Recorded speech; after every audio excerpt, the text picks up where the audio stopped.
Welcome back. You're still watching In the Game on News Central TV. And favor Itu, I have Damiloju Saliu with me in the studio talking all things sport. It's time to take it a step further. And interestingly, we woke up this Monday with a very fantastic news when it comes to the world of sports. Nigerian para-badminton player Mariam Eniola Bolaji clinched her country's first medal at the Paris 2024 Paralympic Games by securing bronze in the women's SL3 singles event.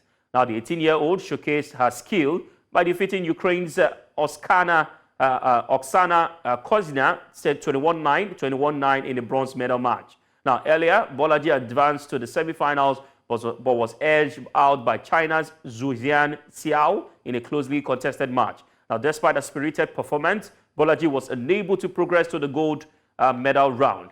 Achievement marks a significant milestone for Nigeria in the Paralympic Games, highlighting her as a rising star in para-badminton.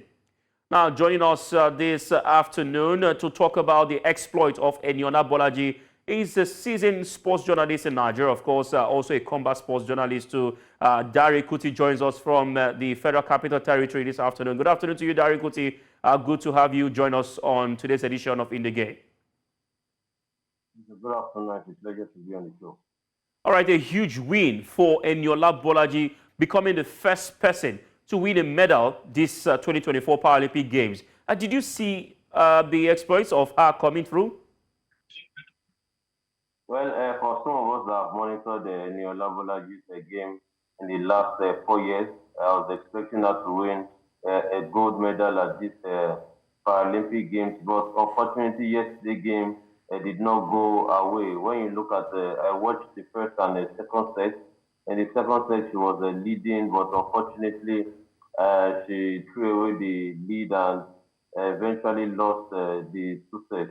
I'm sure she was not happy with this because we spoke and she expressed her disappointment. This is actually the second game Eniola will be losing in 2 years.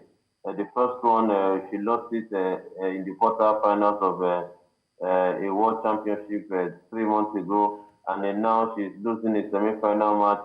She lost a semi-final match against the world number 2. The person she beat was world number 2 before coming into the Paralympic Games. So she lost to world number 3 now, and she was not happy. But fortunately for us, she was able to win a bronze medal against a familiar face, the Ukrainian, by beating her, dispatching her 21-9, 29-1-9. And I was actually eyeing her to enter into the finals because at the past Dubai World Para-badminton Championship, she beat the world number 1.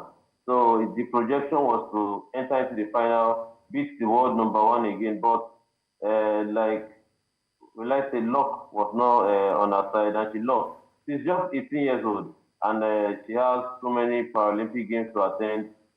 What she lost to is 22 years old. So I believe whenever they meet in the future, either at the Paralympics or World Championship, she'll be able to beat the world number 2 and reclaim her spot, which is the world number 1 in the para-badminton SL, that standing women's category.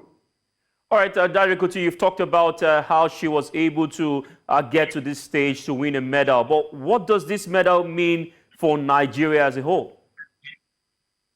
Well, it means a lot because at the Paris 2024 Olympics, Nigeria were not able to win any medal. And this young girl coming from nowhere, she started para-badminton in the year 2019.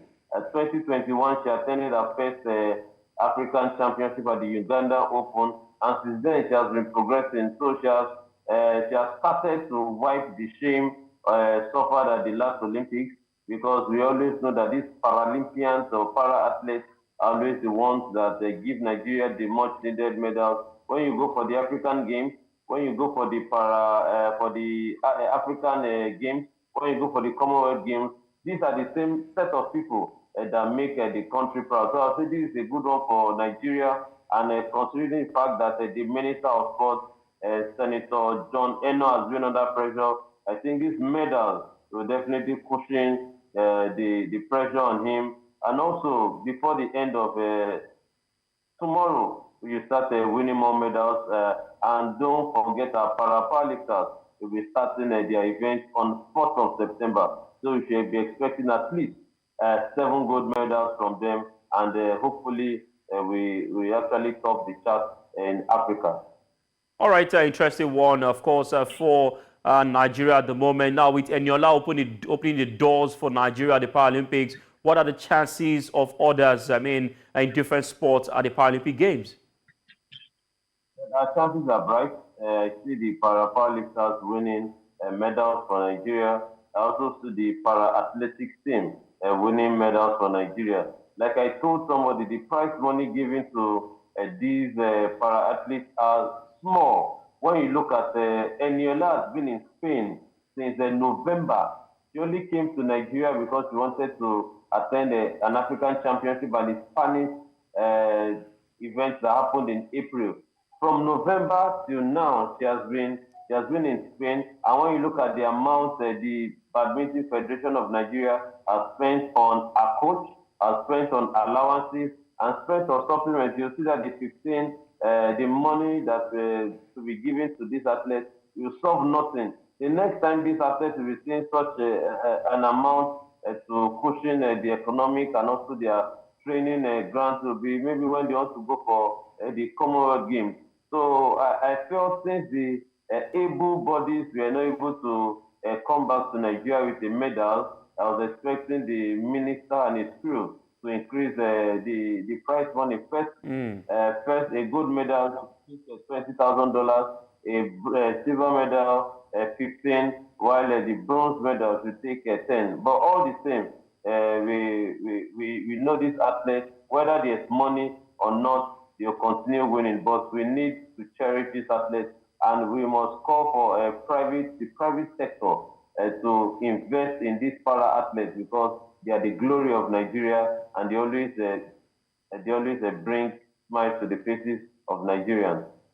All right, my guest in the studio, Damilo Jusaliu, has a question for you. Gary, I've heard a lot of what you've said, and it's exciting to know that Eniola Bolaji has a very bright future. My question is, recently she was able to get as high as world number 2. Do you think she has what it takes to be the best player in the world, and how soon do you think we should be expecting to celebrate her being the number 1 player in her sport?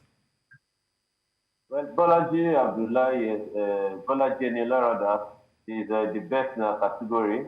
It was unfortunate she lost to the world number 3 at the Olympic Games. Could not sleep when she lost because I was expecting her to close into the finals, but all the same, it did not happen. So now I don't know her itinerary yet, but after the games, I'm very, very sure she'll rest a bit before she begins her training because there are loads of tournaments that will be happening next year. So I hope she retains her coach, Dina, in Spain. They continue to work together. She's just 18, and the future is actually bright for her.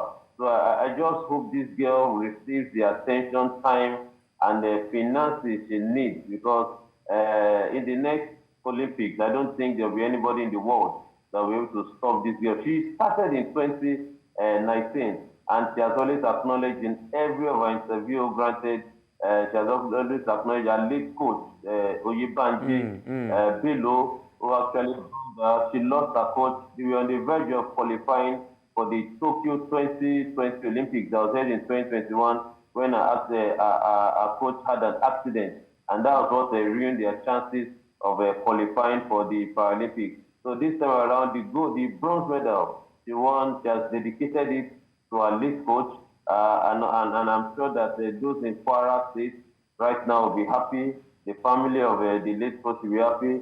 The Kwara people will be happy. The governor will be happy, and the entire Nigeria will be happy with this fantastic performance. All right, a fantastic one. I must say a big thank you to you, Dare Kuti, for your quality time. We hope that we'll have more medals to pour for Team Nigeria after a disastrous outing at the 2024 Paris Olympics. Thank you very much, Dare Kuti, for your time.